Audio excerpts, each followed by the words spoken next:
안녕하세요. 오늘도 사연살롱을 찾아주셔서 감사합니다. 어느덧 훌쩍 50대가 된 주부이자 엄마입니다. 저에게는 아주 특별한 딸이 한 명 있어요. 세상 어떤 아이가 부모에게 특별하지 않겠냐마는 저희 딸은 제가 가슴으로 품은 아이라 저에겐 너무나 특별하고 소중한 존재입니다. 그 존재만으로도 특별하고 소중한 아이가 한참 힘들었던 시절에 제 인생까지 바꿔줬던 일이 있었는데 요즘 훌쩍 커버린 딸을 보며 왠지 모르게 옛 생각이 납니다. 저는 결혼 전엔 결혼에는 별 관심이 없고 그저 작은 카페를 운영하는 평범한 사람이었어요.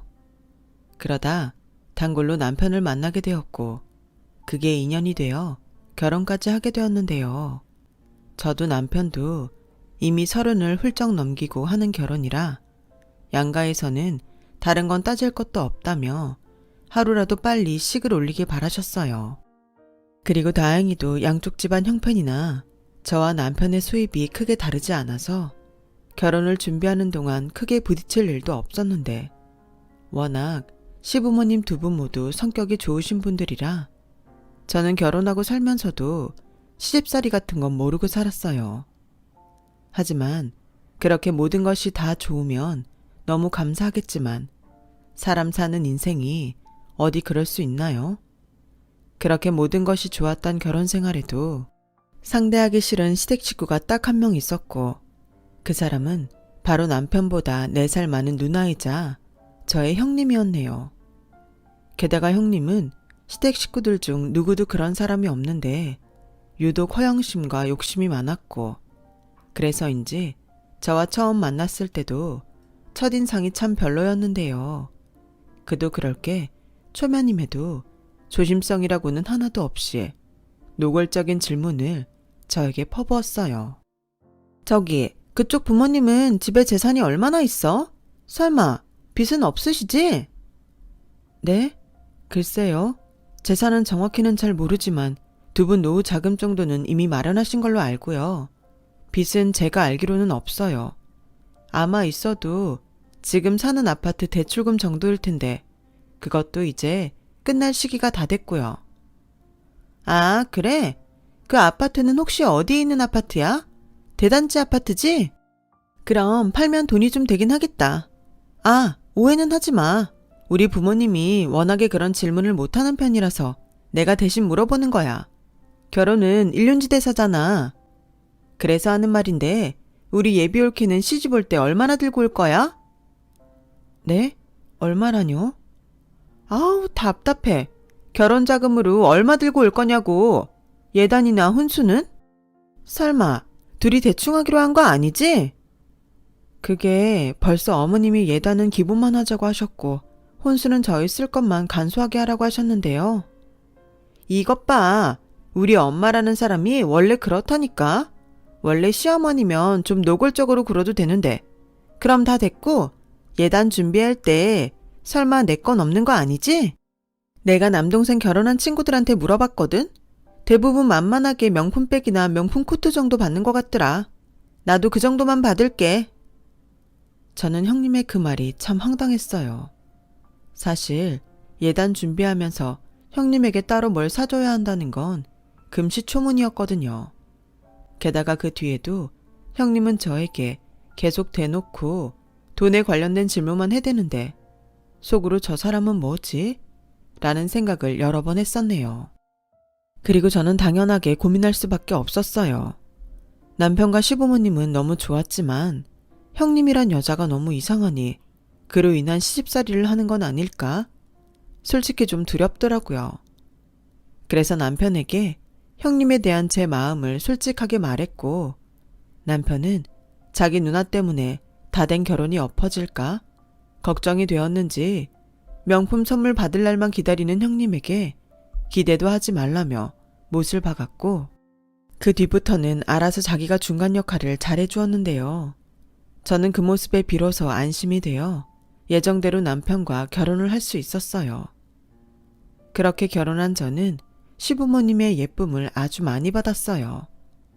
형편이 조금만 더 좋았다면 딸 하나를 더 갖고 싶었다던 시부모님이라 그런 저를 꼭 막내딸처럼 대해주셨거든요. 하지만 시부모님이 그러면 그럴수록 배가 아픈 형님은 걸핏하면 저에게 시누이 짓을 하려고 했는데 그럴 때면 남편과 시부모님이 적절하게 그런 형님을 잘 막아주셨고 그 때문에 신경이 좀 거슬리긴 했지만 형님 일로 큰 문제가 된 적은 다행히 한 번도 없었어요. 저희 형님은요, 남편보다는 4살이 많고 저보다는 9살이 많은 골드믹스도 진한 그냥 누가 봐도 노처녀였어요. 하도 이것저것 따지는 게 많아서 그 나이 먹도록 시집을 못 갔거든요. 하지만 무슨 자신감인지 결혼은 절대 포기하지 않았는데 그러다 한 번은 저에게 소개해줄 남자가 없는지 물었어요.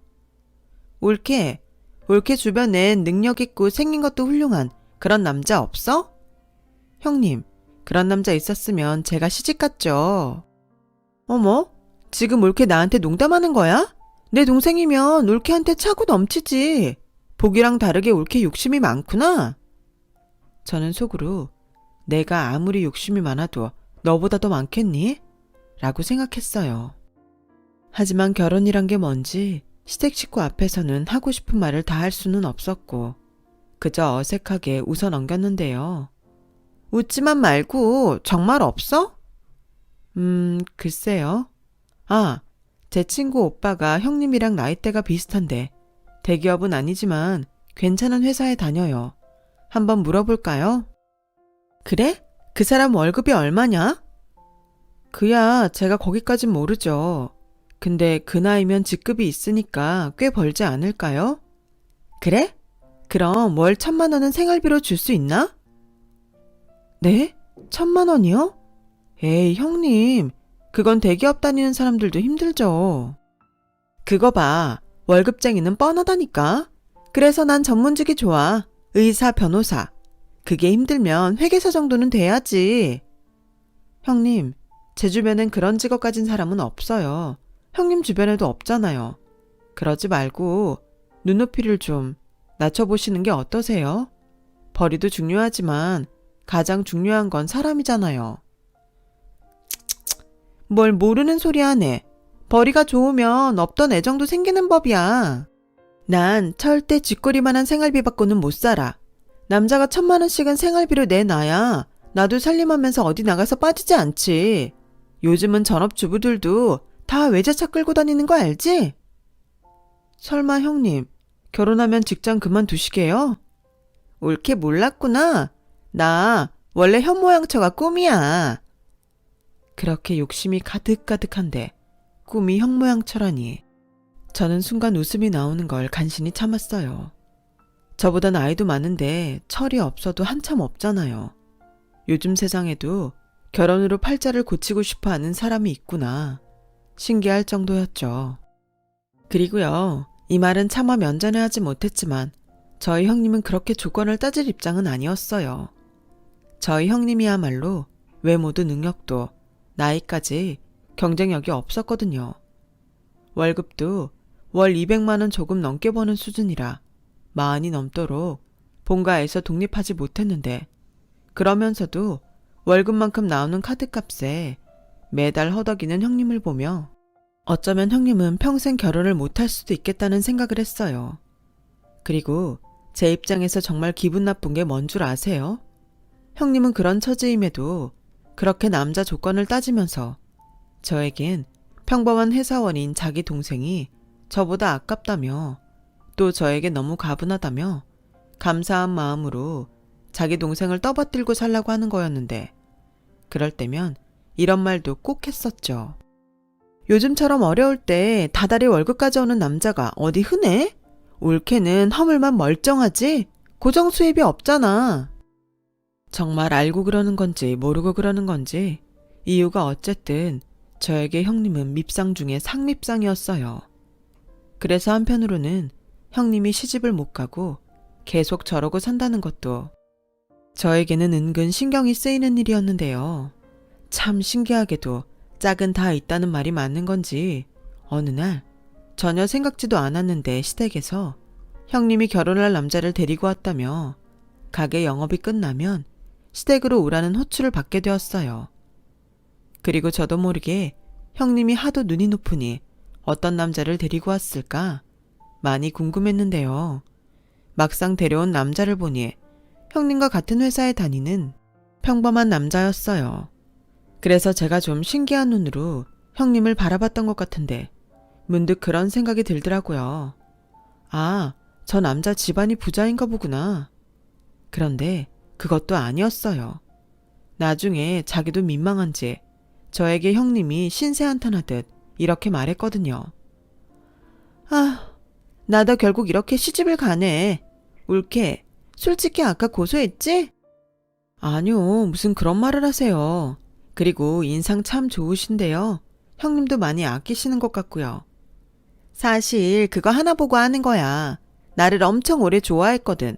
내 나이도 내 나이지만 저 남자도 평생 나 기다리다가 총각 귀신 될 것 같으니까 내가 굳이 하기로 했지. 사실은 형님도 많이 좋아하시는 거 아니에요? 제가 볼 땐 두 분 정말 잘 어울리세요. 가만 보면 올케는 참 여우야. 결국 이렇게 월급쟁이한테 시집갈 거였음 그렇게 버티는 게 아니었는데. 형님은 그 뒤에도 무슨 미련이 그렇게 많은지 꼭 원치 않는 결혼을 한 여자처럼 굴었어요. 어느 누구도 형님에게 시집을 가라고 등 떠민 사람이 없었는데 말이죠. 하지만 무슨 복인지 형님과 결혼할 분은 나이가 많다는 것 빼고는 참 좋은 사람이었는데 그렇게 좋은 사람도 형님이라는 욕심 많은 여자와 함께 사는 건 어려운 일인지 결혼 후 형님은 부부싸움을 했다는 이유로 시댁과 저희 집에 자주 오곤 했어요. 울케, 미안한데 나 여기서 며칠만 지내다 갈게. 네? 하루도 아니고 며칠이나요? 왜요? 이번에도 싸우셨어요? 말도 마. 결혼 전에는 그렇게 내 말이면 오케이라고 하더니 무슨 남자가 결혼했다고 그렇게 싹 바뀌냐? 그래요? 그렇게 안 보이시던데. 올케가 잘 몰라서 그래. 그리고 내가 말을 안 해서 그렇지. 우리는 뭐 하나 맞는 게 없어. 그러니까 이렇게 맨날 싸우지. 이제 엄마도 싸우면 집에 오지 말래. 그래도 두 분이 잘 풀어 가셔야죠. 저도 그이랑 결혼 초에는 엄청 싸웠어요. 각자 살던 방식이 다르니까 어쩌면 싸우는 건 자연스러운 일이죠. 그리고 그렇게 맞춰 가시는 거니까 두 분이 잘 이야기해 보세요. 이렇게 자꾸 집 나오신다고 해도 문제가 해결되는 건 아니잖아요. 됐어. 말이 통해야 대화를 하지. 있잖아, 올케. 우리 남편은 남자면서 야망이 없어. 사람이라면 당연히 좋은 집에 좋은 차 타고 싶은 게 맞지 않아? 그런데 그 사람은 소박해도 너무 소박해. 그러니 대화를 해도 답이 없지. 아, 그런 문제셨구나. 하긴 중요한 문제긴 하네요. 그치? 아, 나는 정말 어쩌다 이러고 사는지 요즘은 답답해서 속이 터져. 그리고 있잖아. 우리 시댁에서 우리가 나이가 많으니까 아이 걱정을 많이 하시거든? 근데 산부인과 다녀왔더니 정자가 영 시원치 않아. 이러다가는 애도 못 갖겠어. 올케는 늦게 결혼해도 결혼하고 바로 애 가졌잖아. 그건 사람의 힘으로 되는 건 아니고요. 나도 알아. 근데 짜증나고 답답한 걸 어떡해. 그럼 내가 하자는 대로라도 좀 하든가. 올케, 나 그냥 이혼할까? 형님은 나름 꽤 심각한 고민을 하는 것처럼 보였어요. 가뜩이나 결혼하면서 신혼집을 곧 죽어도 대단지 아파트에 가고 싶어 했는데 여건상 그것도 못해서 결혼을 계속 청약에 도전하고 있었거든요. 근데 아주버님이 그 아파트 당첨되면 뭐해? 그 대출금 갚느라 자기랑 나 고생만 할 텐데 우리 그냥 이 집에서 만족하고 사는 게 더 낫지 않을까? 라고 하셔서 형님 속이 뒤집힌 날도 있었어요. 게다가 결혼하면 당장이라도 직장은 그만두고 싶다던 형님이었는데 그마저도 한푼이 아쉬워 직장 생활을 계속하고 있었으니 어쩌면 형님은 결혼 후 만족도가 떨어질 수밖에 없었을 거예요. 그래서 저희 남편을 포함한 시댁 식구들은 형님이 금방이라도 더는 못 산다고 이혼할 것 같아 불안해했는데 그래도 부부 사이는 알 수 없다고 그렇게 매일같이 싸웠지만 점차 그 횟수가 줄었고 잘 사는지 잠잠했는데요. 그렇게 1년이 넘어 제가 아들을 출산하고 100일이 넘어갈 즈음 남편에게서 뜻밖의 말을 듣게 됐어요. 있잖아, 엄마가 그러는데 누나네 이번에 아이를 입양한대. 뭐? 입양? 말은 안 했어도 아이가 안 생겨서 엄청 고생했나 봐. 그래서 매형이랑 상의한 끝에 입양 절차 밟는 것 같더라고. 아, 전에 비슷한 말씀하셨는데 그래도 잘 됐다. 끝까지 포기하지 않고 고생하는 부부 엄청 많다던데. 근데 나는 솔직히 우리 누나가 남의 애를 잘 키울 수 있을지 모르겠어. 그냥 애 없이 둘이 잘 살면 될 텐데.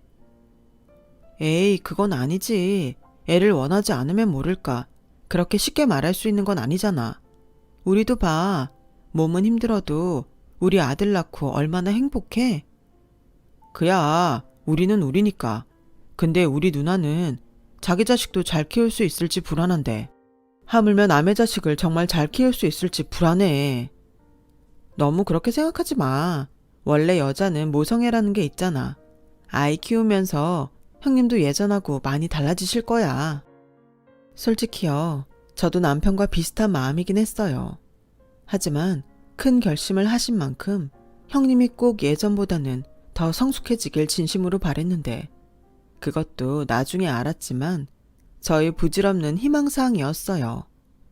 그리고요, 몇 달 후 형님이 입양한 조카를 식구들에게 소개하겠다며 자리를 마련했는데 놀랍게도 형님이 입양한 아이가 생각보다 나이가 있는 7살 여자아이였어요.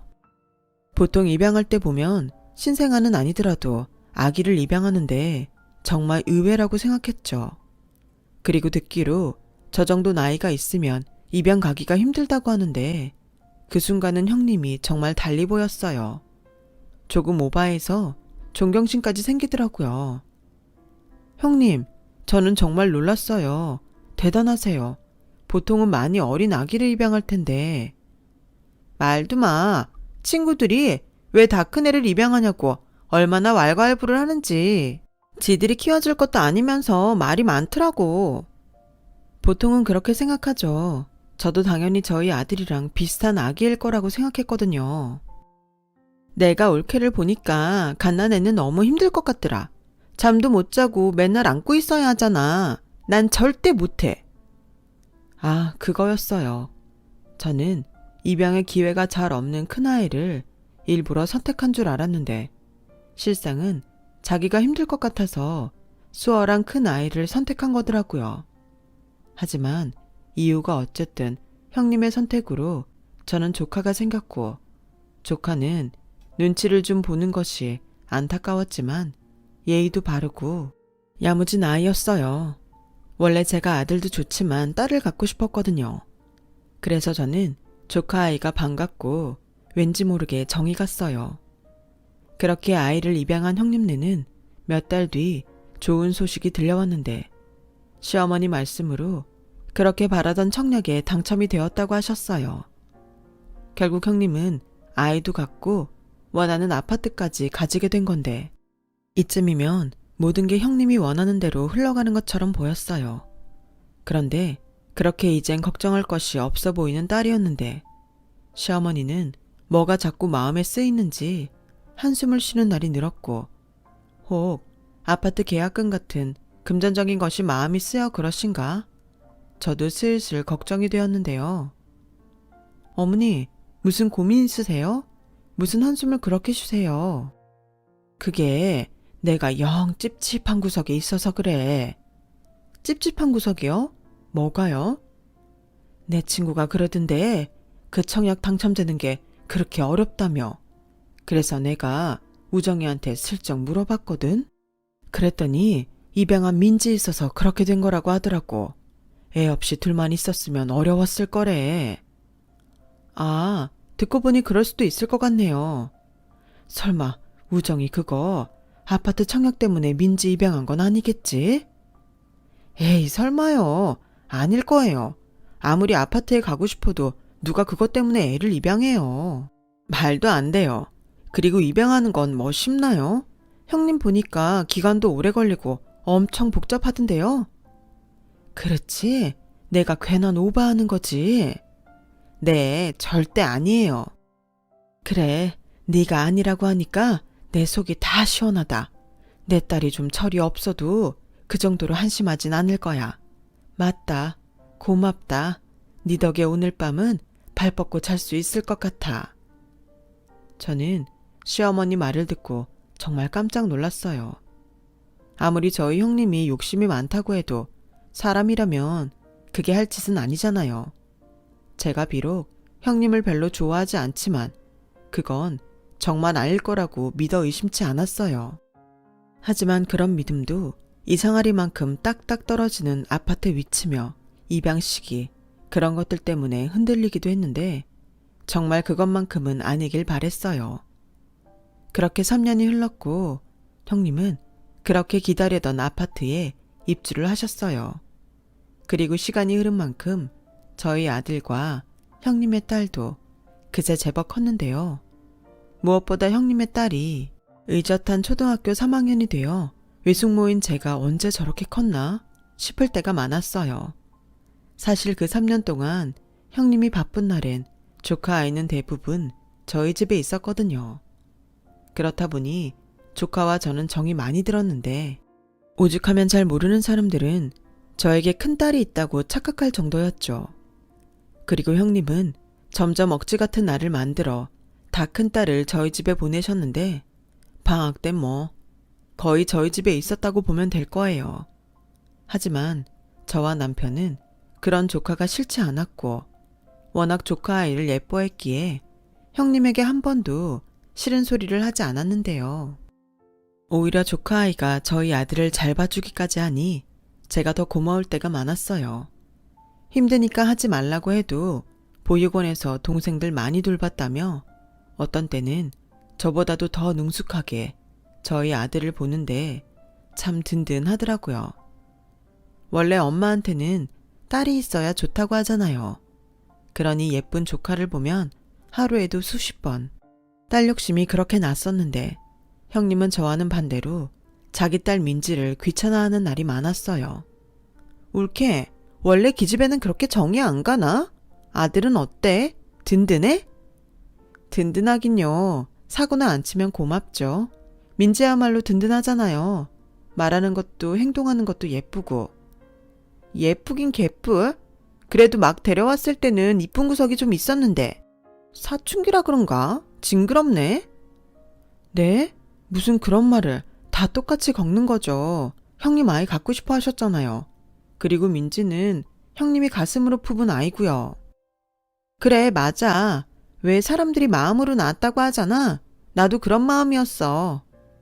그럼 그런 말씀 하시지 마시고 민지 많이 사랑해주세요. 원래 아이들은 자꾸 예쁘다 예쁘다 해줘야 진짜 예쁘게 큰대요. 그래? 올케는 뭐 자기가 낳은 애 키우니까 얼마나 예쁘겠어. 말은 힘들다고 해도 사실은 예뻐 죽겠지? 그럼요. 세상에 자기 자식이 안 예쁜 부모가 어디 있어요. 솔직히 그 말을 하면서 저는 마음이 불안했어요. 어쩐지 형님은 민지에 대한 마음이 변한 것처럼 느껴졌고 민지도 그걸 아는지 자꾸 형님 눈치를 보는 것 같았거든요. 그래도 다행인 건 형님의 남편, 그러니까 고모부님은 민지를 정말 자신의 딸처럼 아끼고 사랑해 주셨기에 점차 나아질 거라고 믿고 싶었는데요. 그러던 어느 날 형님이 친구들이랑 4박 5일로 제주도 여행을 간다며 방학도 아닌데 저에게 민지를 부탁한 적이 있었어요. 뭐 그 정도는 못해줄 것도 없어서 그날도 알았다고 했는데 4박 5일 일정이 모두 끝났을 때임에도 민지를 데리러 오지 않더라고요. 그래서 전화를 한번 해볼까 하고 있는데 속상하게도 이번엔 민지가 제 눈치를 보는 게 느껴졌어요. 민지야, 왜 그래? 혹시 외숙모한테 뭐 할 말 있어? 아니, 그건 아닌데 엄마가 저 데리러 안 오면 어떡해요? 뭐? 그럴 리가 없지. 엄마가 여행 다녀와서 좀 힘들어서 그러나 봐. 사실은요, 엄마랑 아빠가 맨날 싸워요. 저 때문에요. 이젠 제가 싫어진 걸까요? 아니야. 무슨 그런 생각을 해. 자식을 싫어하는 부모는 세상에 없어. 저희 엄마 아빠는 친부모님이 아니잖아요. 저도 친자식이 아니고요. 아, 순간 가슴이 쿵 하고 내려앉았어요. 저 말을 하기까지 얼마나 혼자 끙끙거리며 생각했을까? 가슴이 미어지더라고요. 그래서 그런 민지를 꼭 안아주며 절대 그렇지 않다고 외숙모는 민지 같은 딸을 너무 갖고 싶다고 말했어요. 그리고 적당한 때를 봐서 형님에게 전화를 했는데요. 그때도 고모부님과 싸우고 있었는지 형님 목소리가 좋지 않았어요. 올케, 내가 나중에 다시 전화할게. 라며 전화를 끊더라고요. 그래서 그냥 마음 편하게 민지가 저희 집에 있는 게 낫겠다 싶었는데 참, 듣고도 믿기지 않는 소식이 들려왔어요. 그게 참 경사스러운 일이긴 했는데 형님이 임신을 했다는 거였거든요. 임신이 어려울 것 같아서 아이를 입양했다고 했는데 기적처럼 임신을 했으니 집안이 난리가 날 정도로 많은 사람이 기뻐했죠. 하지만 저는 민지도 걱정이었어요. 민지 역시 동생이 생겼다는 것에 반갑기보다 불안해하는 눈치였는데 그 모습을 보고 있으니 제가 다 속상하더라고요. 하지만 형님은 그러거나 말거나 민지의 마음은 신경도 쓰지 않았어요. 그리고 임신한 형님이 회사를 그만두고 태교에 들어가면서 형님은 저희 카페에 찾아오는 날이 많았는데요. 임신해서 달달한 것이 당긴다며 저희 카페에 있는 케이크와 빵들을 서슴없이 먹곤 했었네요. 원래 임신하면 이렇게 달콤한 게 시도 때도 없이 땡겨? 뭐 사람마다 다르지만 형님은 유독 그러신가 봐요. 그래도 나중에 이렇게 단 것만 드시면 당 수치가 올라갈 수 있으니까 조심하세요. 아, 또 그런 거야? 임신하니까 신경 쓸 게 은근 많네. 게다가 민지 그것까지 내가 종일 챙겨야 하고. 아, 민지는 요즘 어때요? 학교 잘 다니죠? 민지 그거 말도 마. 가뜩이나 정도 안 가는 게 사람이 뭘 물으면 대답을 안 하는 거 있지? 그거 가만히 보고 있으면 속 터진다. 도대체 부모가 어떤 사람들이길래 애가 그 모양인지 모르겠어. 하기사 제대로 된 부모면 애를 보육원에 버리겠어? 그 부모의 그 자식이라는 말이 괜히 있어? 형님, 그런 말은 좀 듣기가 그런데요. 민지 부모는 이제 형님이랑 고모부잖아요. 형님이 지금 임신 중이라 몸도 힘들고 호르몬 때문에 기분이 좀 오락가락해서 그런데 민지 진짜 착하고 바른 아이예요. 오히려 저희 은찬이가 문제죠. 남자애라 그런지 크면 클수록 사고치는 범위가 넓어져요. 옳게. 그래도 은찬이는 그럴만하지. 친자식이잖아. 민지하고는 다른 얘기야. 형님. 아, 몰라. 요즘 같아선 내가 왜 남의 자식을 입양을 했나? 후회가 된다고. 에휴, 그러지 말고 올케가 민지 좋아하잖아. 그럼 올케가 데려가서 키울래? 네? 민지가 무슨 반려동물도 아니고 좋아하니까 데려가 키우라뇨. 아니 그렇잖아. 올케는 맨날 민지가 예쁘다고 그러는데 그럼 그런 사람이 키워야 하는 거 아니야? 어차피 내가 키우나 올케가 키우나 친엄마 아닌 건 똑같잖아. 저는 순간 화가 나서 형님을 저도 모르게 째려봤어요. 그러자 형님은 제 눈빛에 뜨끔했는지 나도 알아. 이런 말 하는 내가 나쁜 사람이라는 거. 근데 사람 본성이라는 게 원래 그런데 나더러 어쩌라고. 형님, 그래도요. 그렇게 말씀하시는 건 무책임한 거예요. 민지한테 평생 지울 수 없는 상처가 된다고요. 아니, 지금 내가 죽겠는데 누굴 생각해. 됐어. 올케가 데려다 키울 거 아니면 더 이상 아무 말 마. 형님은 그렇게 말하고 카페를 나갔어요. 아마도 더는 제 말을 듣고 싶지 않았던 거겠죠. 하지만 엄마라는 사람이 저런 생각을 하고 있으니 저는 외숙모로서 여간 마음이 쓰이는 게 아니었는데 남편이 그러더라고요. 제가 계속 개입하면 문제가 더 복잡해진다고요. 그럼 자기 말은 형님이 민지한테 상처 주는 소리를 해도 그냥 보고만 있으라고? 나도 자기 마음 알아. 근데 민지 엄마는 자기가 아니고 우리 누나잖아. 매형도 있고 저 과정을 넘겨야 진짜 가족이 되는 거 아니겠어? 자꾸 자기가 중간에서 개입하면 우리 누나 성격에 파양 소리 나오지. 뭐? 파양? 저는 파양이란 말에 누군가에게 뒤통수를 맞은 듯한 충격을 받았어요. 그리고 남편 말대로 그런 일이 생길까? 형님을 만나도 민지 얘기는 하지 않게 되었는데요.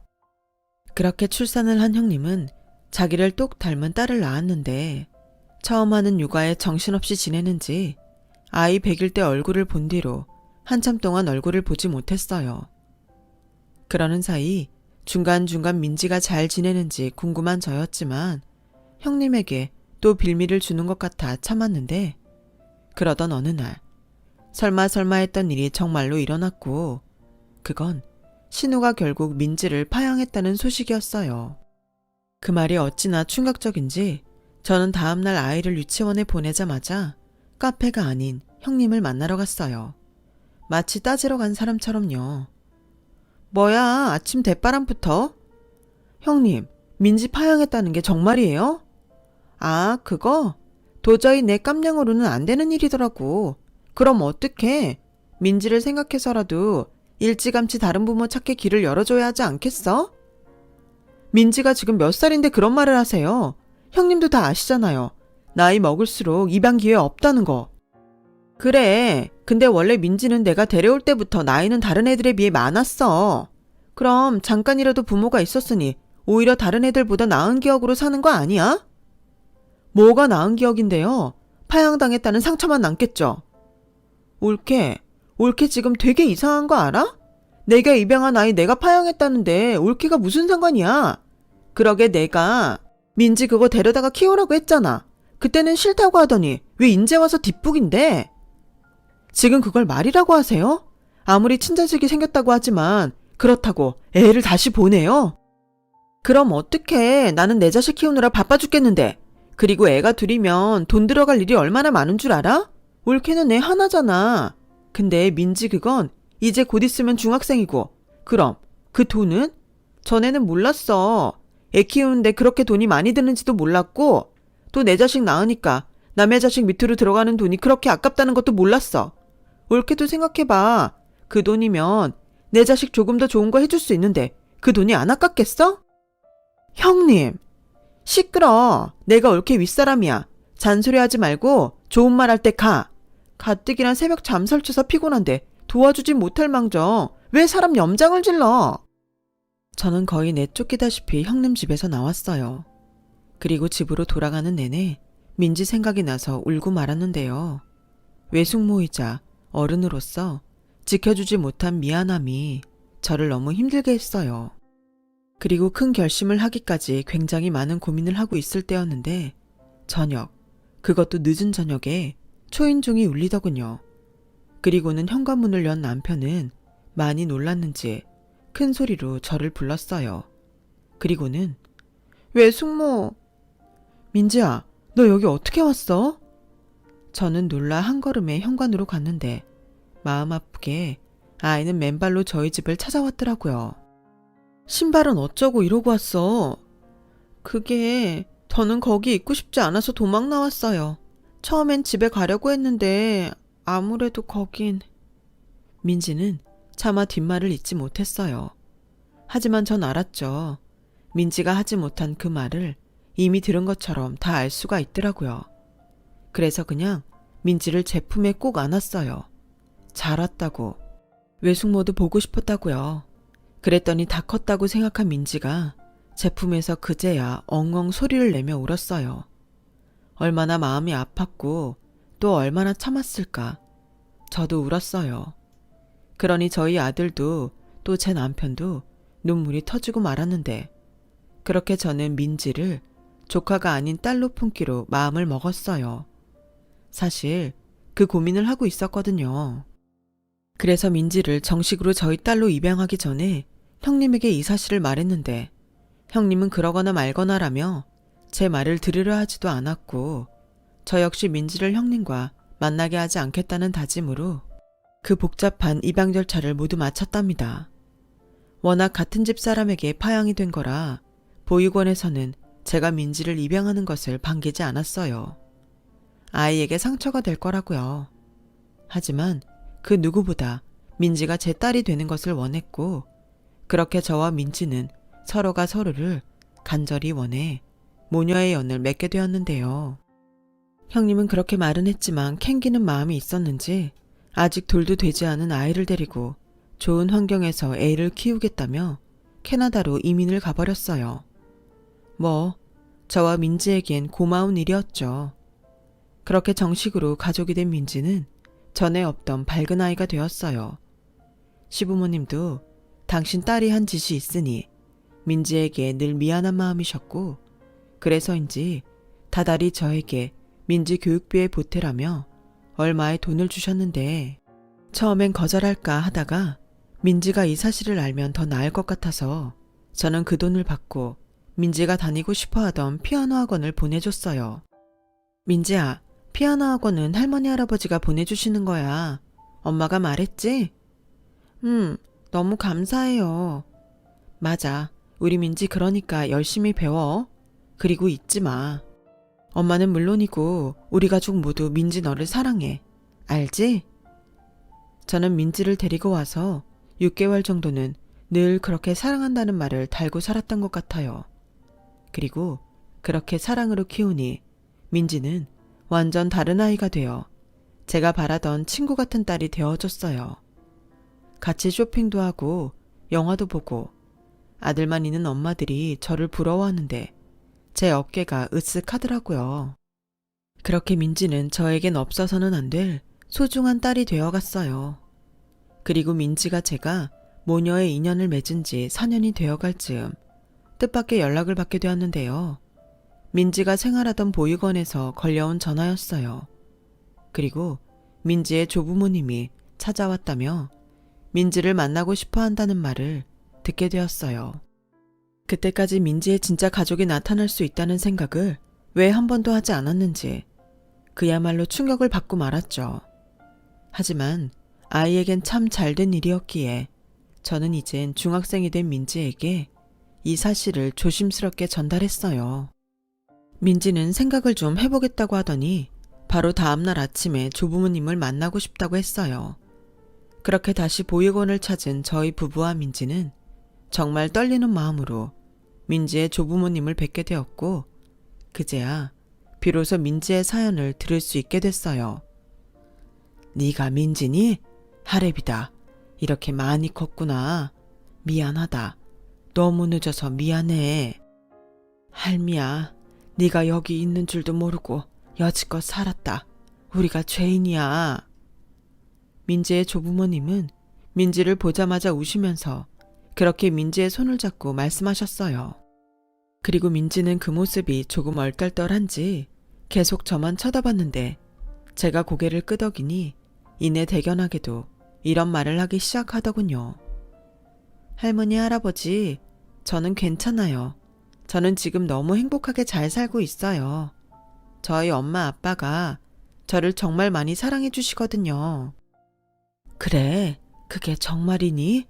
우린 네가 입양도 가지 못하고 내내 널 낳아준 부모를 원망하고 살까봐 무서웠다.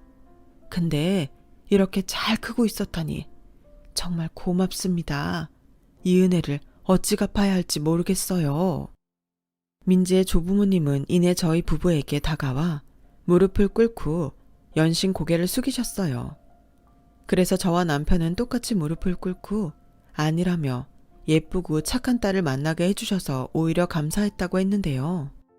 그리고 정말 궁금했던 민지가 왜 보육원에 오게 됐는지 그 사정도 모두 듣게 됐어요. 사실 따지고 보면 모두 제 탓입니다. 제가 민지 부모를 반대했어요. 부모의 욕심이었죠. 그저 아들이 더 좋은 여자를 만났으면 하는 마음이었는데 제가 하도 반대를 하니까 그냥 지들끼리 식도 올리지 않고 혼인신고만 하고 살아는 모양입니다. 그러다 민지가 생겼고 애가 생겼으니 둘이 일을 많이 한 모양인데 같이 건물 유리를 닦는 일을 했던 것 같아요. 그러다 둘이 똑같이 사고가 있었어요. 그 사실을 나중에 알았는데 민지가 있었다는 건 더 늦게 알았어요. 근데 하도 지은 죄가 커서 그런지 이제 와서 민지를 찾을 용기가 나지 않더군요. 사실 그때는 찾으면 금방 찾을 수 있을 거라고 생각했거든요.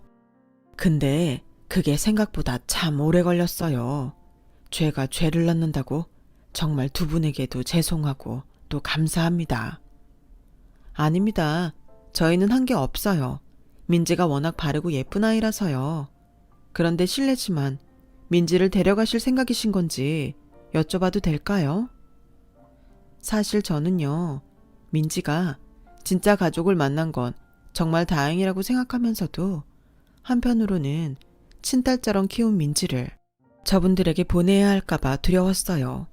그래서 떨리는 마음으로 질문을 했는데, 저희야 당연히 그러고 싶죠.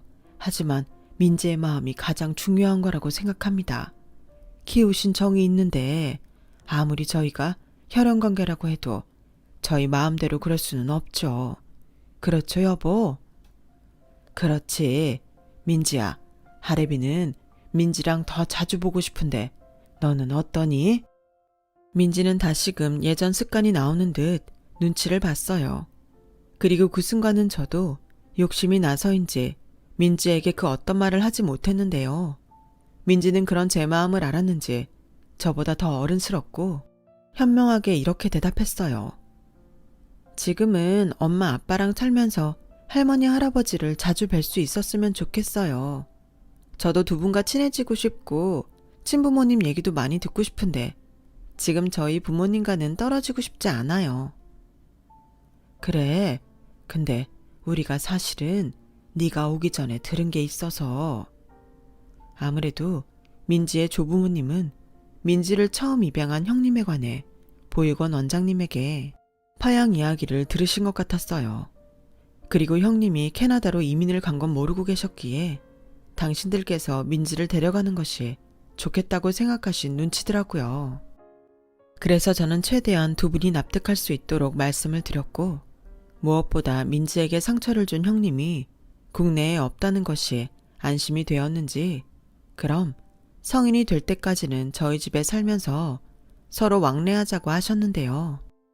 그러면서 성의 표시를 하고 싶으시다며 저에게 한눈에 봐도 두둑해 보이는 봉투를 건네셨어요. 이거 저희 마음입니다. 아니에요. 이런 거 받을 수 없어요.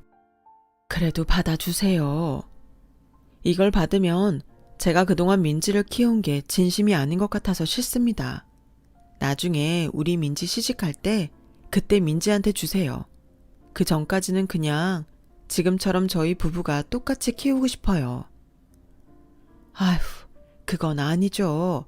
애 키우는데 요즘 그렇게 돈이 많이 든다던데. 그러지 마시고 같이 키운다는 마음으로 받아주세요. 그래야 이 노인네가 평생의 마음의 짐을 덜 수 있습니다. 저는 끝까지 받고 싶지 않았지만 어쩔 수 없이 받을 수밖에 없었어요.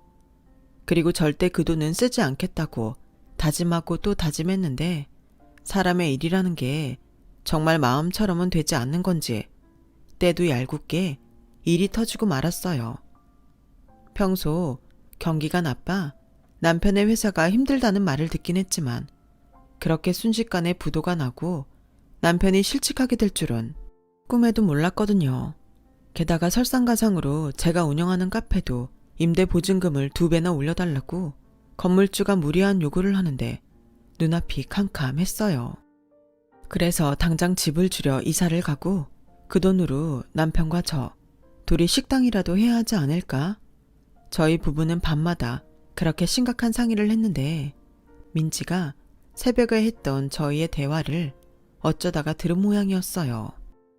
그리고 며칠 뒤 제가 운영하는 카페로 먼저 봤던 민지의 할아버님이 찾아오셨는데요. 민지에게 들었다면서 저에게 문서 하나를 건네주시더라고요. 이게 뭔가요? 크진 않는데 내가 상가 건물에 있어요. 마침 계약이 끝난 가게가 있어서 거기를 민지 엄마한테 주고 싶어서요. 네? 저한테요? 싫어요. 괜찮습니다. 사정 다 들었습니다. 아직 어린 아들도 있는데 그러지 마시고 받아주세요. 노인네가 살면 얼마나 삽니까? 그날 저희 아내도 집에 가서 두 분 내외가 너무 좋으신 분들이라고 얼마나 울었는지 몰라요. 저희는 이제 남은 자식도 없고 핏줄이라고 민지 하는데 이제라도 다 주고 싶어요. 그럼 민지한테 주세요. 민지는 당연히 받을 자격이 있지만 저는 아니죠. 아니요. 민지를 친자식처럼 키워준 민지 엄마도 저한테는 자식입니다. 그래서 내친 김에 아파트도 한 채 마련했는데 아무래도 지내시는 곳이 좀 평수가 작은 것 같아서요. 아니, 이러시면 제가 너무 곤란한데요. 아파트는 정말 괜찮습니다. 작아도 저희 사는데 지장이 없어요. 네, 압니다. 그냥 제 마음이에요. 제 자식에게는 주지 못했지만 그 마음을 이렇게라도 베풀고 싶네요. 사양하지 마시고 다 민지 거라고 생각하시고 받으세요. 그래야 제가 더 당당하게 민지를 볼 수 있습니다. 우리 아내가 가게랑 아파트는 꼭 주고 오라고 신신당부를 했어요. 저는 염치 없게도 끝까지 마다하지 못했어요. 제 코가 석자인 것도 무시할 수 없었지만 무엇보다 너무나도 절절하게 진심이 느껴져서 받지 않을 수가 없었거든요. 그렇게 저는 민지 덕에 막막했던 고비를 무사히 넘길 수 있었어요. 아니, 누가 보면 로또라도 맞은 거 아니냐고 할 정도로 저희의 생활은 완전히 바뀌었는데요. 민지 할아버님이 와서 장사를 하라고 주신 가게는 제가 운영하던 카페에 비하면 커도 너무 컸어요. 게다가 자리도 너무 좋아서 장사도 정말 잘 됐는데요. 남편과 함께 카페를 운영하는 건데도 예전에 둘이 벌었던 수입의 몇 배를 한 달에 벌 수 있었죠. 이사간 아파트는 내가 언제 이런 데 살아볼 수 있을까 할 정도로 입이 떡 벌어지는 최고급 프리미엄 대단지 아파트였어요.